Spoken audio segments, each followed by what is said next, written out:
Hi, I'm Matt with Schematical, and today I'm here to talk about the book I wrote. 20 things you can do today to save money on your AWS bill. It is a very actionable book because right now I felt the need to write it because a lot of people are tightening the belt, so to say. Usually people call me when they need to scale up their AWS infrastructure to handle millions and millions of views. Well, I'm getting a few calls here and there for people looking to save some money. So I figured, why not share the knowledge with everybody? Even if you don't engage my services, check out the book. I'll tell you my whole game plan for how I do things, or at least 20 actionable tips you can really work on. Without further ado, let's dive on into the book here. Take a look at what you get. If you like what you see, don't forget to like, share, subscribe. And you can get the book at schematical.com/book. You also can get on Gumroad. I put a $5 optional donation there in case you care to support me, or check out the link for Buy Me a Coffee. All right, so this is my book, 20 Things You Can Do Today to Save Money on Your Amazon Web Services Bill. Still working on the cover. See, it kind of matches my website, pretty generic, but let's go over some of the stuff we've got in here. We've got my introduction there, and then here we're talking about always on versus just in time. So this stuff up here is a little bit more complicated. If you're looking for little things, and I say little things, and just the other day, I found out that number 15 was costing my client $10,000 plus per month. I've never seen anything like it. I'm not going to go into detail here. It's still a sore subject for them, I'm sure. But yeah, there's the little things can save you a lot of money. Either way, section 1, we talk about restful compute power, EC2 versus ECS versus Fargate. Talk about async batch workers. All right, if you haven't embraced some form of event-driven development, I don't know what to tell you. We talk about databases, and there are just-in-time versus always-on databases, and the needs may vary. Key value stores, data warehouses, etc.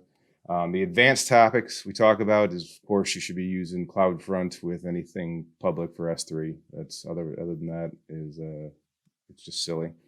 Cron jobs versus event-driven architecture. I do dive in pretty deep in there, so worth checking out.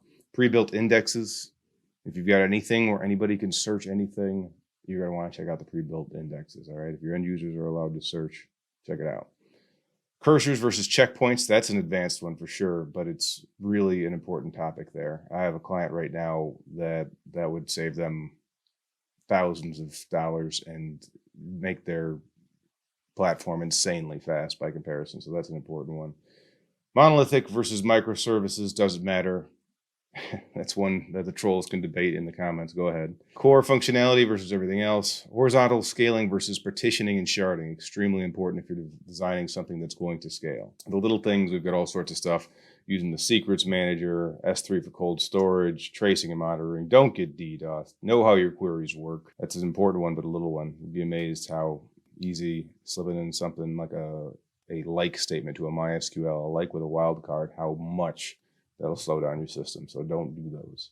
Then the real small stuff, VPC versus NAT. If you're really looking to cut down, you could combine VPCs, things like that, share ALBs, and watch out for the availability zone transfer fees that you might not need, or you might need. And yeah, so it's about 37 pages. It's littered with my pixel art. So my pixel art is all over the place. I tried not to use pictures of my real face just because no one wants to see that. So I got this cool AI picture. The only AI picture I might add. I did all the other art myself or had someone contracted to do it years ago. This is an old one and that background's old. Check it out at schematical.com/book right there. Go ahead and claim your free copy. It's free, like I said. It's also on Gumroad here. So you guys can check it on there and donate $5 if you like to. Otherwise, if you feel like just helping me out here, you can go to Buy Me a Coffee here and buy me a coffee if any of this stuff has actually been useful to you. So that's all I got for you today. Check out the book. I will probably be doing a video series breaking down each individual section of the book. If there's something you want to learn more about, comment or hop on the Discord and ping me there. I'm always on the Discord, link in the show notes and schematical.com. Without further ado, good luck to you in these trying times. I hope your startup scales in a cost-efficient way, and if you need help with it, I do consult on it. So again, find me at schematical.com, and I'd be happy to help. Cheers.